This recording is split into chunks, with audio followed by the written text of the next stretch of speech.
ഉണ്ണിയമ്മേ തുമ്പടി വന്നു. അപ്പൊ ഇന്ന് എന്റെ കൂടെ ഉള്ള ഗസ്റ്റ് മറ്റാരുമില്ല, അർജു. ആയിക്കോട്ടെ, ഇന്ന് നമുക്ക് ഇവിടെ തന്നെ കൂടാ. എല്ലാം അറിഞ്ഞിട്ട് തന്നെ കാര്യം. അപ്പൊ എന്തൊക്കെയുണ്ട് വിശേഷം? നീ ഒന്ന് പോടാ, നീ പണ്ടേ ഉടായിപ്പാ. അപ്പം അർജു, താങ്കൾ all Kerala sigma association / singles അസോസിയേഷനിൽ നിന്ന് രാജിവെച്ചോ? ഒരു കുഴപ്പമില്ല, സന്തോഷമുള്ള മക്കളെ, സന്തോഷായി. ആലോചിച്ച് പറയണം. ഞാൻ ഇത്രയും കാലം അവർക്കൊരു കരുത്തായിരുന്നു. നീ ഒറ്റ ഒരുത്തനാ പറഞ്ഞു ഈ വിഷം മുഴുക്ക ഇവന്റെ മനസ്സിൽ കുത്തിവെക്കുന്നത്.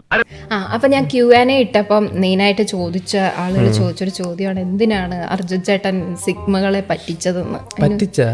ഭയങ്കര മനസ്സ് സങ്കടത്തിൽ സന്തോഷ്, ഭയങ്കര മനസ്സ്. നീ എന്നെ പറ്റിച്ചതാണ് എനിക്കറിയാം. ഞാൻ പറ്റിക്കാറില്ല. അതെന്താന്നറിയാവോ? അത് ഞാനിപ്പോഴും മനസ്സുകൊണ്ട് സിഗ്മയെന്ന് കമന്റ് ഇട്ടായിരുന്നു. ഇപ്പൊ ഞാൻ പൊട്ടനാ? ഇത്രയും ഞാൻ ചെയ്തുകൊണ്ടിരിക്കുന്നു, ഞാൻ പൊട്ടനാ? വീട്ടിൽ പറഞ്ഞ് കുറച്ച് നാൾ കഴിഞ്ഞിട്ട് ഇനിയും എങ്ങനെ മനുഷ്യരെ പറ്റിക്കും എന്നുള്ളത് കൊണ്ട് അർജു പറ്റിക്കുന്നതൊക്കെ ഭയങ്കര വലിയ പേടാണ്. നമ്മൾ ഞാൻ എന്നേ പറഞ്ഞില്ലേ ഇതൊക്കെ പറ്റിപ്പാണം. ഇയാളെ ഇനി നമ്മൾ വിശ്വസിക്കൂല. കള്ളെ കാട്ടുകളെ ഇനി ഒരു നിമിഷം നമ്മളിവിടെ നിൽക്കൂല. അതായത് 2023 ജാൻ ഫസ്റ്റ് വീക്ക് ഒക്കെ ആയപ്പോഴത്തേക്കിനെ ഞങ്ങൾ ഡേറ്റ് ചെയ്യാൻ സ്റ്റാർട്ട് ചെയ്തു. പിന്നെ സൂൺ റിലേഷൻഷിപ്പിലായി. പിന്നെ അങ്ങ് ഇവിടം വരെയൊക്കെ എത്തി. ഞാൻ ഉപദേശിക്കുന്നു കരുതരുത്, മുതലാളി ഒരു ചെത്തിയാണ്.